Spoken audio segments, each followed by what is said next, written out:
segmento pet cresce a cada ano no Brasil. Ele já é maior até do que o mercado de brinquedos. Hoje vamos falar com um especialista que dirigiu uma pesquisa inédita no Brasil.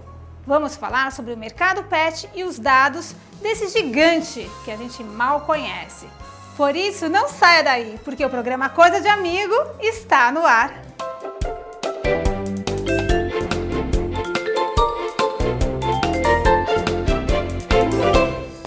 E hoje no nosso programa, para falar sobre o mercado pet, está ao meu lado o médico veterinário, o Dr. Luiz Lucas, que vai nos falar sobre essa pesquisa maravilhosa, aliás, a primeira pesquisa sobre o mercado pet, chamada Radar Pet. Tudo bem, Dr. Luiz? Tudo bem, e você?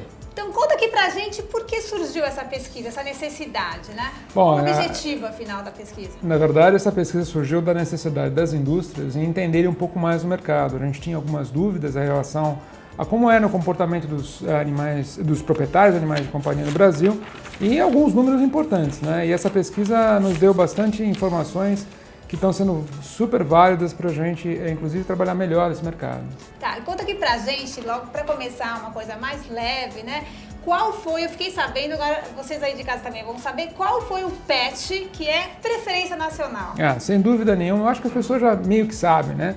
Mas o cão ainda consegue ser o animal de preferência nacional. Mas contrário de outros países, não é verdade? Porque em outros países o gato ainda já é preferência nacional, né? Como na Europa, né? Exatamente. Lá para os Estados Unidos o gato já é maior, já está em maior quantidade do que os cães, né? Um pouco maior, mais empatado, mas um pouco a liderança para os gatos. Mas aqui no Brasil, para você ter uma ideia, na classe ABC a gente estima que existam cerca de 25 milhões de cães e somente 7 milhões de gatos. Nossa, é uma diferença muito grande. Ainda né? tem muito espaço para crescer. Tá, mas e essas casas que não têm ainda um pet? O que justifica uma casa não ter ainda?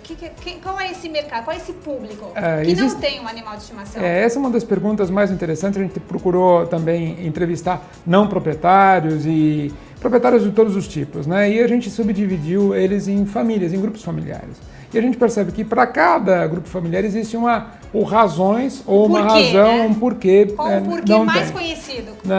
Mas basicamente a questão de espaço das pessoas dizem que é um problema.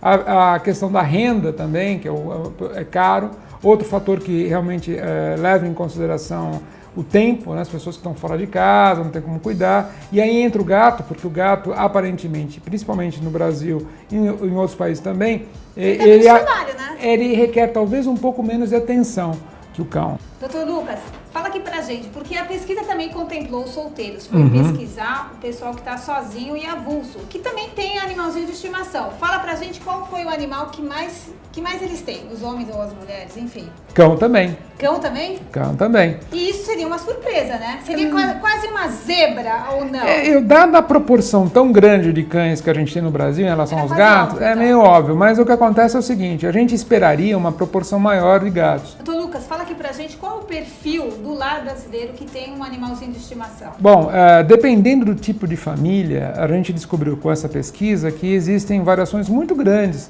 na presença do pet. Ela pode variar de 56% em alguns tipos de lares para menos de 30% em alguns outros, né? Eu vou citar alguns exemplos. Por exemplo, o casal com filhos adultos que moram em casa. Adultos seriam adolescentes. Não, adultos já que trabalham, mas que ainda não se... Brasileiro não sai de casa. Né? No mundo inteiro, isso é uma tendência. Mas o fato é que esse público é o público que mais tem pets. Para você ter uma ideia, quase 60% tem pets. E muitos são cuidados pelo próprio filho que está lá. Tá? À medida que o filho sai... É o filho que trouxe esse animalzinho de estimação, né? Sem dúvida que sim. Filho, a filha. Na medida em que a pessoa sai, já começa a cair essa proporção. E um dos menores índices estão em dois grupos, basicamente. O grupo da terceira idade... Que não tem pets. Tem menos, tem algo em torno de 30% dos lares apenas tem pets. E o grupo de casais com filhos pequenos. Eles também não têm... Exato. E aqui é interessante porque a pesquisa mostrou uma verdadeira, assim, uma queda, né, nesse aspecto. Agora, quanto ao nome que eu achei muito divertido, os nomes são sempre nomes muito meigos, né? Tanto de cães como de gatos, né? Que os gatos também, é tudo Mimi, Fred, Nina. É Por que será, isso. né? Porque isso está ligado também de quem é o dono e quem cuida, né? Ou seja, 59% ou mais, né, das pessoas que, quando a gente pergunta quem é o dono na casa, de quem é o dono do pet, são as mulheres. Então quem dá nome para os cães são as mulheres? Mais de 60%, quase 70% de quem cuida são as mulheres, independentemente de elas serem as donas dos cães ou não. Elas que dão o nome também. Exatamente. E para se a gente acabar esse bloco aqui, os cães também no Brasil são sempre de pequenos portes, né? Os campeões aqui de serem donos, se eu posso dizer. Exatamente. São o Dachshund, que eu pude aqui conferir, e o Poodle. Por que isso? Olha, a gente não sabe, mas uma suspeita nossa é o seguinte: o ambiente doméstico, principalmente da casa, apartamento, as pessoas têm medo de terem cães maiores. No Brasil. Também tem a questão da questão do relacionamento. A gente percebeu que, por exemplo, afetividade.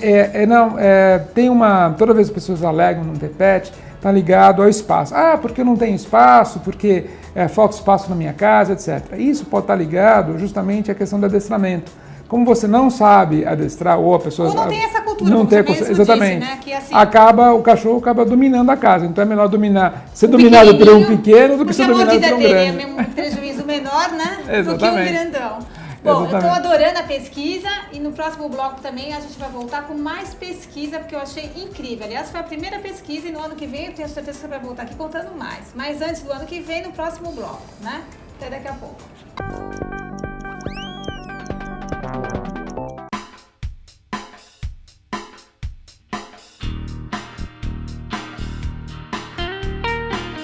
A raça Bernese surgiu graças aos soldados romanos, que quando invadiram a Suíça, trouxeram os cães da raça Mastiff. Esses cães pastores eram utilizados pelas fazendas para fazer guarda, pastorear gado e ovelhas e carregar pequenas carroças com leite.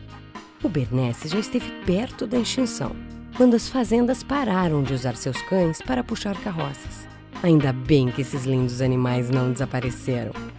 Forte, habilidoso e muito dócil, esse grande tricolor torna-se um adorável companheiro.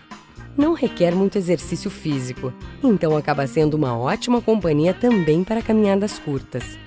Para aqueles que estão pensando em ter um Bernese, alguns avisos.